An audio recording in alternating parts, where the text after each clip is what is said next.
আসসালামু আলাইকুম। কেমন আছেন আপনারা সবাই? আশা করছি সবাই অনেক বেশি ভালো আছেন। সবাইকে আবারও একবার আমন্ত্রণ করছি সাদামাটা রান্নাঘর অ্যান্ড ব্লগসের আরেকটি নতুন ভিডিও দেখার জন্য। আজকে আমি আপনাদের মাঝে ইউনিক পিঠা রেসিপি শেয়ার করছি। আটা, ময়দা, সুজি, চালের গুঁড়া ছাড়াই। এগুলো কিছুই লাগবে না। খুব সহজেই তৈরি করে নিতে পারেন। খেতে কিন্তু ভীষণ মজার। যাকে খাওয়াবেন খেয়ে কিন্তু অবাক হয়ে যাবে। তো চলেন দেখি তৈরির পুরো প্রস্তুত প্রণালী আপনাদের মাঝে শেয়ার করি। এখানে আমি একটা বাটিতে আগে থেকে 2.5 টেবিল চামচ মতো পোলার চাল ভিজিয়ে রেখেছিলাম 20 থেকে 25 মিনিট মতো। চালটা খুব ভালোভাবে ভিজে গিয়েছে, পানিটা ঝরে নিয়েছি। এখন একটা ব্লেন্ডারে জারের মধ্যে দিয়ে দিচ্ছি। সম্পূর্ণ চালটাই দিয়ে দিয়েছি।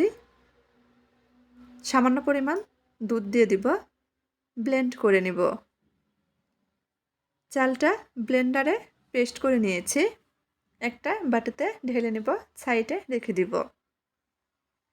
এই ফাঁকে আমরা ভিতরের পুর তৈরি করব। চুলার উপর কড়াই বসে দিয়েছি। আধা কেজি মতো দুধ দিয়ে দিচ্ছি। অপেক্ষা করব দুধের মধ্যে বলক আসা পর্যন্ত। অনবরত নেড়েচেড়ে দুধটা জাল করে নিচ্ছি।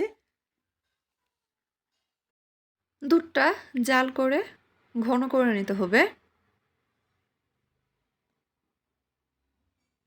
আধা কেজি দুধ জাল করে অর্ধেক করে নিয়েছি, মানে 250 গ্রাম। এখন এর মধ্যে আগে থেকে পেস্ট করে রাখা চাল দিয়ে দিচ্ছি। 2টা এলাচ দিয়েছি সুগন্ধের জন্য। অনবরত নেড়েচেড়ে পুর তৈরি করে নিতে হবে যাতে নিচে ধরে না যায়। কিছুক্ষণের মধ্যে দেখা যাবে গাঢ় হয়ে গেছে। ঠিক এই পর্যায়ে 3 টেবিল চামচ মতো দুধ দিয়ে দিচ্ছি, গুঁড়া দুধ। নেড়েচেড়ে মিশিয়ে নিব। এই গুঁড়া দুধ দেওয়ার কারণে কিন্তু পুরের স্বাদ অনেকটাই বেড়ে যাবে। নেড়েচেড়ে মিশিয়ে নিয়েছি। এখন এর মধ্যে চায়ের কাপে মেপে হাফ কাপ মতো চিনি দিয়ে দিচ্ছি। মিষ্টিটা যে যার স্বাদ মতো দিয়ে নেবেন। নেড়েচেড়ে মিশিয়ে নিচ্ছি। চিনি দেওয়ার কারণে কিন্তু আগের থেকে অনেকটাই পাতলা হয়ে যাবে। আবারও জাল করে গাঢ় করে নেব।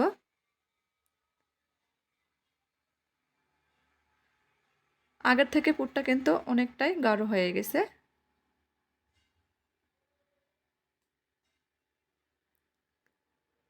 পুর তৈরি হয়ে গেছে। ঠান্ডা হয়ে যাওয়ার পর এটা আরও শুকিয়ে যাবে। চুলাটা বন্ধ করে দিব। একটা বাটিতে উঠিয়ে নেব। এই ফাঁকে আমরা এই পিঠার জন্য মালাই তৈরি করে নেব। সেজন্য চুলার উপর আবারও কড়াই বসিয়ে দিয়েছি। 250 গ্রাম মতো দুধ দিয়ে দিচ্ছি। একটা এলাচ দিয়েছি সুগন্ধের জন্য। দুধের মধ্যে বরফ চলে আসলে এর মধ্যে 2 টেবিল চামচ মতো গুঁড়া দুধ দিয়ে দিয়েছি। নেড়েচেড়ে মিশিয়ে নিব।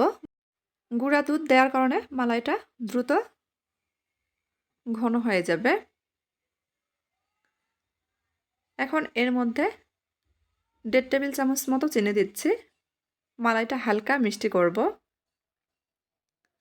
আপনারা এই পর্যায়ে গুঁড়া দুধ না দিতে চাইলে দুধ জাল করে অর্ধেক করে নিতে পারেন। মালাইটা কিন্তু অনেকটাই ঘন হয়ে এসেছে। আর কিছুক্ষণ জাল করে নিব। দেখেন মালাইয়ের ঘনত্বটা কীরকম রেখেছি। চুলাটা বন্ধ করে দিব।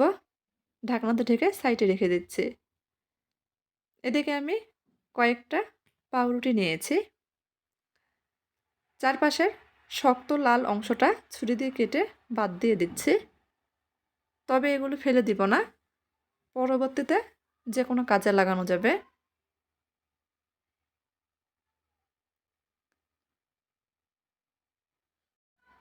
একইভাবে সবগুলো পাউরুটির চারপাশের অংশটা কেটে নিয়েছি। এখন একটা বেলনি দিয়ে এগুলো বেলে ছড়িয়ে নিব।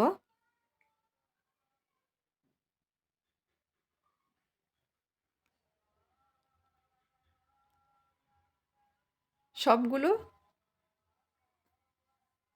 পাউরুটি এভাবে বেলে নিয়েছি। এখন একটা কৌটার ঢাকনা দিয়ে গোল শেপে কেটে নিচ্ছি। এতে করে প্রত্যেকটা পিঠাই কিন্তু একই সমান হবে, দেখতে ভালো লাগবে। সবগুলো একইভাবে কেটে নিয়েছি।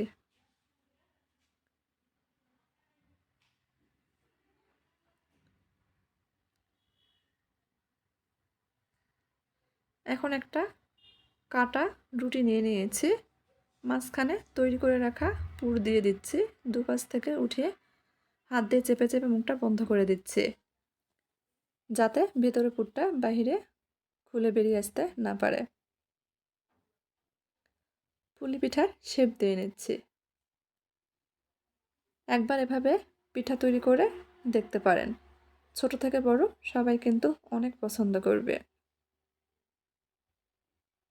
খেয়ে পুরো অবাক হয়ে যাবে। একইভাবে সবগুলো পিঠা তৈরি করে নিব। আপনারা যারা ভিডিও দেখছেন এ পর্যায়ে এসে একটা লাইক দেননি, তারা প্লিজ একটা লাইক দিয়ে দিবেন। সবগুলো পিঠা তৈরি করে নিয়েছি, এখন একটা প্লেটে সাজিয়ে নিব।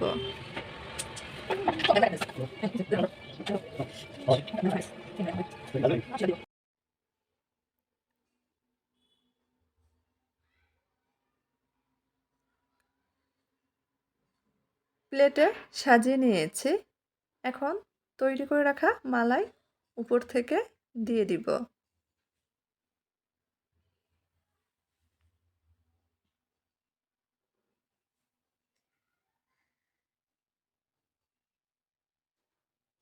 উপর থেকে পুরো মালাই দিয়ে দিয়েছি। এখন আপনাদের পরিবেশন করে দেখিয়ে দিচ্ছি। পেস্তা বাদাম উপর থেকে ছড়িয়ে দিয়ে পরিবেশন করে নিয়েছি। দেখেন মাশাআল্লাহ দেখতে কতটা লোভনীয় লাগছে, খেতে কিন্তু ভীষণ মজা। উপরটা নরম তুলতুলে, ভিতরে পুরে ভরা। তৈরি করার কোনো ঝামেলা নেই, 10 মিনিটে তৈরি করা যাবে আমার আজকের এই ইউনিক পিঠা রেসিপি। যদি আপনাদের কাছে একটু ভালো লেগে থাকে তাহলে দয়া করে সবাই চ্যানেলটি সাবস্ক্রাইব করবেন, লাইক কমেন্ট শেয়ার করে নিয়মিত চ্যানেলের পাশেই থাকবেন। সবাই ভালো থাকবেন। আল্লাহ হাফেজ।